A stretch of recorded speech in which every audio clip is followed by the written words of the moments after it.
महाराष्ट्र शासनातील सुमारे 3 लाख पदे सध्या रिक्त आहेत आणि याशिवाय 5289 कर्मचारी लवकरच सेवानिवृत्त होणार असल्यामुळे ही संख्या आणखी वाढणार आहे। कामकाजावरती परिणाम टाळण्यासाठी सरकारकडून काही कर्मचाऱ्यांना करारावरती कायम ठेवण्याचा विचार देखील सुरू आहे।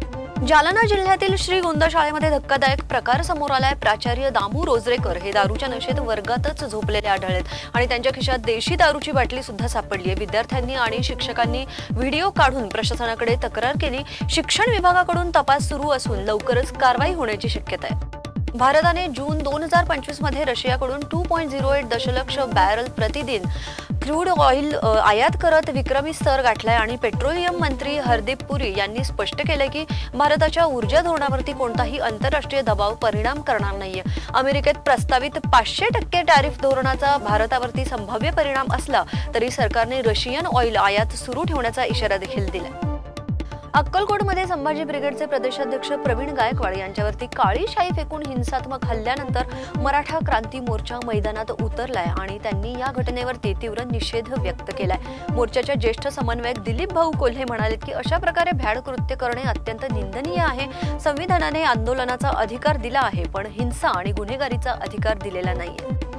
ठाणे रेल्वे स्थानकाजवळील स्कायवॉक जवळील रेल्वे रस्त्यांच्या काठाला अग्निशमन दलाच्या देखरेखीखाली एक मोठी आग लागली आहे आणि ही आग प्रख्यात प्रवाशांमध्ये भीती निर्माण करण्याचं कारण ठरली आहे। आग लागल्याची माहिती मिळताच स्थानिक अग्निशमन दल, आपत्ती व्यवस्थापन आणि आपत्कालीन सेवा घटनास्थळी धावून गेल्या। थंडावणीनंतर आगीवरती पूर्ण नियंत्रण मिळालंय आणि पलटी होणार नाही याकडे लक्ष देण्यात येत आहे। पुण्याच्या आळंदी येथील एका खासगी वारकरी शिक्षण संस्थेमध्ये शिकणाऱ्या तरुणीवरती लैंगिक अत्याचार केल्याचा प्रकार उघडकीस आलाय। पीडितेच्या तक्रारीवरून महिला कीर्तनकार, तिचे पती, मुलगा आणि इतर दोघांसह 5 जणांविरोधात गुन्हा दाखल करण्यात आलाय। पोलिसांनी प्रकरणाचा तपास सुरू केलाय। राष्ट्रवादी काँग्रेसचे प्रदेशाध्यक्ष जयंत पाटील यांनी राजीनामा दिल्याच्या चर्चा सुरू होत्या, मात्र सुप्रिया सुळे यांनी स्पष्ट केले की हे फक्त अफवा असून त्यांनी कोणताही राजीनामा दिलेला नाहीये। पक्षात नव्या नेतृत्वाची चर्चा सुरू आहे पण जयंत पाटील सध्या आपल्या जबाबदारीवरती कायम आहेत।